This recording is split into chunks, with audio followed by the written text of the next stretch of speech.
Hello दोस्तों, मैं आशुतोष कुमार। आप देख रहे हो सबका knowledge YouTube channel. Grammar section हम लोग पूर्ण रूप से कंप्लीट कर चुके हैं, लेकिन ग्रामर सेक्शन में आपका जो मॉडल वर्ब है वहाँ से कन्फ्यूजन हो सकता है, क्योंकि वहाँ से ऑब्जेक्टिव जो आते हैं ना तो कन्फ्यूज करने वाले होते हैं। क्योंकि एक मॉडल का बहुत सारे यूज होते हैं, एक ही मॉडल का बहुत सारे यूज देखिएगा तो जो वुड का यूज है वही हम लोग का कैन का भी होता है, शुड का भी होता है। तो कन्फ्यूजन होने के कारण थोड़ा सोचे कि इसे अलग से प्रैक्टिस करा दें। इसके बाद हम लोग सिंपल स्टार्ट करेंगे कल से। जो भी आपका जाएगा तो राइटिंग सेक्शन जाएगा, और राइटिंग सेक्शन में एमसीक्यू सेपरेट प्रैक्टिस करते चले जाएंगे। ठीक है, नोट मेकिंग समरी राइटिंग सबसे मोस्ट इंपॉर्टेंट है, तो उसका करेंगे, उसका एमसीक्यू करेंगे। फिर इसके बाद आपका लेटर टू एडिटर उसका करेंगे, फिर आर्टिकल राइटिंग। तो 2-3 दिन में जो है तो सारे को खत्म करके प्रैक्टिस करा देंगे, सब कुछ कंप्लीट हो जाएगा। ठीक है, मॉडल सेट का तो पीडीएफ भेज दिया है, आप इस सबको पढ़ लीजिएगा अच्छे से, तो आपका कंप्लीट हो जाएगा। ठीक है, चलिए, तो 5 सेट उसमें है तो उतना से ज़्यादा नहीं देगा, कंप्लीट हो जाएगा। ठीक है, चलिए, कोई दिक्कत होगा तो कमेंट वगैरह करिएगा। तो फर्स्ट सवाल लगाइए, और क्या है, चूज द करेक्ट मॉडल। ठीक है, modal verb to go in the gap. जो गैप है इसमें आपको करेक्ट भरना है। ठीक है, थोड़ा सा क्योंकि ग्रामर पोर्शन में थोड़ा सा दिक्कत होगा, क्योंकि आपका देखिए आज दोपहर दोपहर में आज भेज दिए थे आपका वॉइस जो बच गया था, नहीं डालता वीडियो, तो वॉइस का वीडियो उसमें से देख लीजिएगा, भेज दिए टेलीग्राम में लिंक दे दिए थे, तो आप देख लीजिए। और सुबह शाम इकोनॉमिक्स का 1-2 रो बचा है, इकोनॉमिक्स भी कंप्लीट हो ही जाएगा, तो कोई दिक्कत है नहीं, इंग्लिश हो ही रहा है। तो चलिए, 3 ही ऑप्शन है और क्लियर ऑप्शन देख ले। चलिए, 3 ही है, देखिए थोड़ा सा भरिए क्या होगा, इसके बाद आंसर देने का मैं कोशिश करूँगा। आई थिंक सवाल पढ़िए, और I fill in the blanks है, ग्रामर का लास्ट ही बाकी तो हाँ कंप्लीट है। चलिए, I have failed the test but I am not sure. चलिए, क्या होगा सोचिए। तो अगर हिंदी करने का कोशिश करिएगा तो आंसर मिल जाएगा। ठीक है, उसके बाद ये सब का भी हिंदी देखिएगा तो आंसर मिल जाएगा। जैसे कि आउट टू मतलब क्या होता है, आउट टू का हम लोग सेंस चाहिए के रूप में लेते हैं। ठीक है, तो सूट के अकॉर्डिंग इसका हम लोग कर सकते हैं। इसके बाद आउट टू यूज टू होता है ना, तो यूज टू तो ऑब्लिगेशन बाध्यता वगैरह। चलिए, इसके बाद यहाँ पे ये भी बाध्यता में यूज होता है, लेकिन यहाँ पर एक्यूरेट नहीं बैठेगा। माइट मैंने क्या होता है, माइट मैंने अवश्य, कोई काम में मस्ट से ज़्यादा पावरफुल क्या माइट।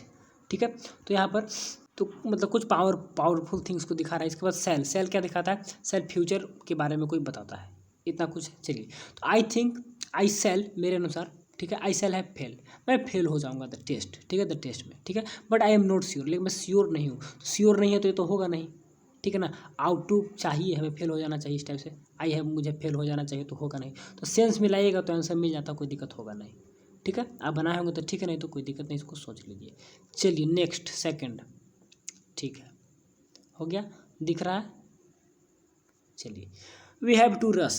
ठीक, we fill in the blanks है, miss the last bus bus home. बस होम, हाँ वही बस होम, मतलब बस होम घर का बस होगा जाने के लिए। तो आप थोड़ा सा हिंदी करने का कोशिश करिए कि वी हैव टू रस, हमारे पास क्या है, रस है। रस करने का मतलब कि भीड़ है, पूरा शोर शराबा जो भी होता है, रस में भीड़, सब भीड़।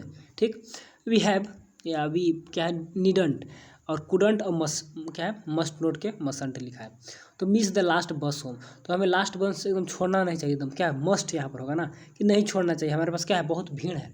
ठीक है, छोड़ने की ज़रूरत नहीं है, तो ऐसा तो ज़रूरत क्या, भीड़ है, तो यहाँ पर मस्ट एकदम हो गया, मिल गया आंसर। ठीक है, कुडंट नहीं सका, पास्ट में चला जाएगा, नहीं छोड़ना चाहिए, नहीं छोड़ सका, तो ऐसा कुछ नहीं। तो हमारे पास है मस्ट, यहाँ पर मस्ट नोट करेक्ट ज़्यादा बेस्ट लग रहा है, यही होगा ही। आंसर से मिल गया, सेंस से मिल जाता है। चलिए, इसके बाद ठीक है, अब देखिएगा क्या बोल रहा है कि if you had let me know earlier I fill in the blanks है, have been able to come. अब यहाँ पर क्या होगा, if you had let me know, देख लीजिए पहले ही बोल रहा है, यहाँ पर अर्लियर का बात आ गया, तो पहले का बात आ गया। तो कह रहा है कि if you had let me know earlier, अगर आप मुझे पहले जानने का मतलब मौका देते, या पहले, अर्लियर मैंने क्या, पहले, तो कह रहा है if you had let me no, आप मुझे पहले जानने का मौका देते पहले, तो आई हैव क्या होगा, I have been able to come, मैं आने का कोशिश करता। तो आई वुड पास्ट में चला गया ना, तो पास्ट में, विल तो फ्यूचर का होगा नहीं, पहले का बात बोल रहा है कि मैं आता, अगर आप मुझे पहले जानने का मौका देते तो मैं पहले आता। ठीक है ना, तो यहाँ पे क्या होगा, आपका वुड कलेक्ट होगा, तो सेल तो यहाँ पे होगा नहीं। ठीक है, क्योंकि सेल और विल क्यों का फ्यूचर का है, तो पास्ट में तो वुड आ जाएगा। ठीक है, 4th नंबर देख लीजिए। चलिए, चल रहा है वीडियो रहा, क्या बोलेगा यहाँ, क्या यहाँ पर रहेगा, एक सेकेंड। ठीक है, you must to, should to, have to help me, क्या होगा, मस्ट टू, शुड टू और हैव टू। तो देखिएगा, जब भी मॉडल वर्ब का पढ़ाए थे तो रूल वगैरह बताए थे कि मॉडल में हमेशा इन्फिनिटी वगैरह का यूज नहीं होता, टू वगैरह का यूज नहीं होता है, तो ऐसे ही खत्म हो गया, ठीक है ना। तो ये मॉडल तो होगा नहीं, ठीक।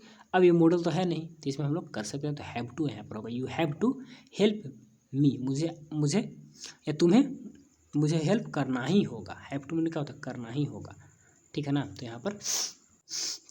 यहाँ पर ऑप्शन नंबर 3 इसका करेक्ट है। चलिए 5th नंबर, ठीक। चलिए अब देखिए, पढ़िए थोड़ा सा क्या बोल रहा है यहाँ पर। एनीबडी अटेंड द लेक्चर, ठीक है, और is it just for the registered student.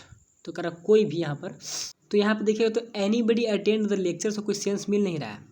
क्या होना चाहिए, क्या स्टार्टिंग में, क्या किसी ने लेक्चर को अटेंड किया, या और क्या है, is it just for registered student, क्या यह केवल रजिस्टर्ड स्टूडेंट के लिए है जो यहाँ पर रजिस्टर्ड है। तो यहाँ पे क्या सवाल, तो यहाँ पर क्या होगा, तो कैन होगा ना, कैन से हम लोग करते हैं, ठीक है ना। कोई यहाँ पर सवाल को अटेंड, मतलब क्लास को अटेंड कर सका या केवल रजिस्टर्ड स्टूडेंट के लिए है, तो यहाँ पर कैन मस्ट होगा, ठीक है। सॉरी, कर मस्ट नहीं, कैन होगा, कैन मस्ट होगा, ठीक है। चलिए विल तो फ्यूचर में चला गया कि कोई करेगा, ठीक है। मस्ट किसी ने किया, वैसा कुछ नहीं। तो आप अपने से सवाल वहाँ पर करके आंसर एग्जाम में ला सकते हैं। एग्जाम में तो ये सब रहेंगे नहीं, लेकिन आपको इसी के आधार पे रहेगा। चलिए you fill in the blanks है, ठीक है। वुडंट है, फिर माइटंट और नीडंट। तो हैव बोदर्ड कमिंग, ठीक है। आई हैव डन इट ऑलरेडी। तो यहाँ बताइए, तो यहाँ पे सवाल बोल रहा है कि आपको, मतलब कि यू हैव बोदर्ड कमिंग, मैंने आपको यहाँ पे आने की आवश्यकता नहीं है, समझिए। तो आई हैव डन इट ऑलरेडी, मैं इसे कर चुका हूँ, ठीक है।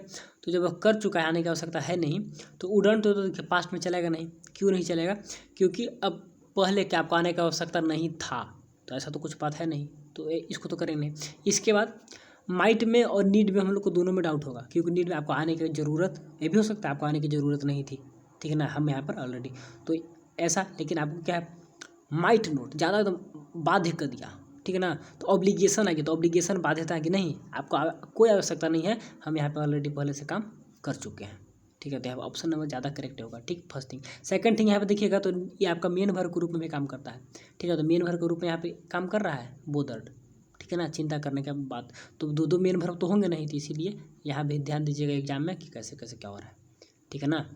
तो ऐसे करके होता है। चलिए और देख लेते हैं कुछ, ठीक है। 7th हो गया, 6 7 था।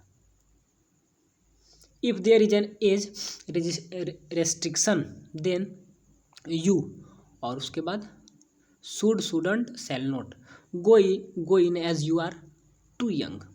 तो सवाल को समझिए पहले। If there is an young, तो एक सेकंड बोल रहा था कि if there is an age restriction then you, अगर वहाँ पर एज रेस्ट्रिक्शन होगा, यानी कि एज का पाबंदी होंगे, तो तुम्हें अब क्या होगा, गो, ठीक है। तो यहाँ पर शुड, शुडंट और शैल नॉट।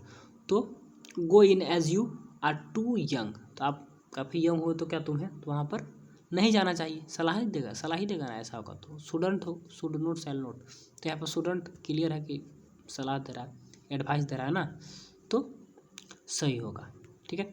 कभी कभी रिपीटेड रहते हैं कुछ सवाल, जैसे कि इसमें भी हमको 6 वाले में डाउट लग रहा है यहाँ पर कि देखिए नीड दोनों, यहाँ पर हमको ये भी लग रहा है बेस्ट, क्यों, कैसे, यहाँ पे इससे ज़्यादा करेक्ट ये होगा, कैसे होगा कि नीड का हम लोग मेन वर्ब के में यूज़ करेंगे और हेल्पिंग वर्ब दोनों के रूप में यूज़ करते हैं, ठीक है। तो यहाँ पे हेल्पिंग वर्ब के रूप में यूज होगा, मेन वर्ब यहाँ पर किया हुआ है, ठीक है। तो you needn't have bothered coming, I have done it all. तो यहाँ पे ज़्यादा करेक्ट यही है, इसी को करिएगा, ठीक है। माइट नोट नहीं होगा, माइट नोट से कोई सेंस नहीं मिल रहा उतना ढंग का जो इससे मिल रहा है, तो सेंस भी देखा जाता है, तो आप सुधारिएगा, उसका वही होगा। चलिए लास्ट देख लेते हैं, लास्ट 1 2 और होंगे, करेंगे तो गवर्नमेंट, अब इन द ब्लैंक्स है, ठीक है। एक सिंपल हम लोग प्रैक्टिस कर रहे हैं, सही है, यहाँ पर ऐसा नहीं कि एग्जाम में ही सब आएगा, ठीक है, लेकिन इस टाइप के रह सकते हैं। तो government vote on the issue tomorrow, it's the schedule for 10 AM। अब एकदम शेड्यूल फिक्स है, क्या ये एकदम 10 बजे होगा क्या प्रोग्राम कोई भी, ठीक है। तो कोई काम फिक्स रहता है, तो उसके लिए क्या करेंगे हम लोग, फ्यूचर में कुछ होने वाला है, ठीक है ना, तो विल तो लग जाएगा। मे कंपलसरी यहाँ पे फिक्स है कि होगा 10 बजे, तो ऐसा तो होगा नहीं, पोलाइट वगैरह। वुड तो पास्ट का बात है नहीं, ठीक है ना, अगला दिन टुमारो, तो सिंपल से मिल गया। तो कभी कभी डायरेक्ट ही मिल जाता है, ठीक। चलिए और देख लेते हैं 9th नंबर, ठीक है। आई थिंक 10th नंबर 1 2 और होंगे, और देख लेते हैं। चलिए लास्ट, सेकंड लास्ट है। चलिए, वी लिव नाउ और डू, उसके बाद क्या, यू वांट टू वेट। अब देखिए यहाँ पर क्या बोल रहा है, अब समझिएगा तभी इसका आंसर दे पाइएगा। तो देखिए सवाल यहाँ पे प्रश्न है, मतलब क्वेश्चन मार्क जो भी, तो ऐसा है तो यहाँ पे तो विल या सेल से स्टार्ट होगा, ठीक है ना। माइट नोट तो होगा नहीं, डायरेक्ट सेंस हटा दिए। तो करेगा वी लीव नाउ, ठीक है, हमें अभी छोड़ना है, ठीक है। Do you want to wait, क्या आप इंतज़ार करोगे। तो क्या होगा यहाँ पर, क्या हमें अब छोड़ना है। तो यहाँ पे वी, तो आई ओ वी के साथ सेल, बाकी सभी के साथ विल, ठीक है। तो आई ओ वी के साथ क्या होगा, सेल होगा। तो ऐसे करके भी बचपन वाला याद रखेंगे तो होगा। चलिए लास्ट है तो इसको बता दीजिए, और लास्ट में क्लास आपका एंड करेंगे, ठीक है। तो थोड़ा सा हो जाएगा, 1 मिनट देगा रहा है। चलिए, तो you fill in the blanks है, have worked so hard last week, past चला गया। So you look so tired now. तो यहाँ पर किसका बात हो रहा है, मस्ट नोट, कांट या फिर आउट नोट टू। तो यहाँ पर देखिएगा थोड़ा सा अलग है। मस्ट का तो हम लोग जानते हैं कि कोई डिटर्मिनेशन के लिए यूज किया जाता है, स्ट्रॉन्ग डिटर्मिनेशन, ठीक। आउट टू ऑब्लिगेशन या कोई बाध्यता इसमें ज़्यादातर रहता है, एडवाइस वगैरह में भी यूज किया जाता है। और कांट तो यहाँ पर दूसरा सेंस आ गया, यहाँ पर हम लोग हेल्पिंग वर्ब के रूप में यूज करते हैं। तो कांट तो होगा नहीं, देख लेते हैं, ठीक है। You can't have work so hard last week, आपने लास्ट वीक उतना काम नहीं कर सका। So you look so tired, तो काम नहीं कर सका तो इतना थके हुए दिखोगे नहीं, तो ये तो होगा नहीं, ठीक है। इसके बाद मस्ट नोट, आपने मस्ट है कि नहीं किया तभी इतना थके दिख रहे हैं, ऐसा नहीं, यहाँ पर हमको सबसे अच्छा बेस्ट ही लग रहा है, ठीक है, क्योंकि ऐसा बात नहीं है। आउट नोट सलाह दे रहा है कि आप शायद नहीं किए होंगे, या फिर कोई बाध्य का बात होता है कि आपने आई थिंक नहीं किया, लेकिन अभी आप लग रहे हैं, ऐसा भी। तो इसका करेक्ट आंसर यही है, ठीक। तो कुछ का सेंस मिलेगा, कुछ का नहीं मिलेगा। तो इस टाइप से और भी मॉडल रहेंगे, आप पढ़ेंगे तो थोड़ा सा प्रैक्टिस करिएगा 2-4 ठो, नहीं तो एग्जाम में थोड़ा सोच समझ कर दीजिएगा। इतना टफ नहीं देगा, सिंपल देता है जैकपॉइंट में, ठीक है। लेकिन हम लोग थोड़ा सा अंदर से डिटेल में करके देख लिए, ठीक है। चलिए, बाकी स्टार्टिंग से करते तो और अच्छे से इसका नोट्स वगैरह बना कर सेंड करते हैं, क्योंकि एक मेरा कॉपी में बनाया हुआ मॉडल का बहुत अच्छा था, सब कितने बहुत सारे यूज़ थे अच्छे से, लेकिन मिल नहीं रहा था कॉपी, इसीलिए दिक्कत होगा थोड़ा सा। एक इसको सेंड कर देंगे, ठीक है। बाकी प्रैक्टिस अपने से कुछ जो भी बनाया होगा नोट्स में उसको करिएगा, पढ़िएगा, ठीक है। चलिए, all the best and thanks for watching. कल से हम लोग ग्रामर राइटिंग सेक्शन करेंगे।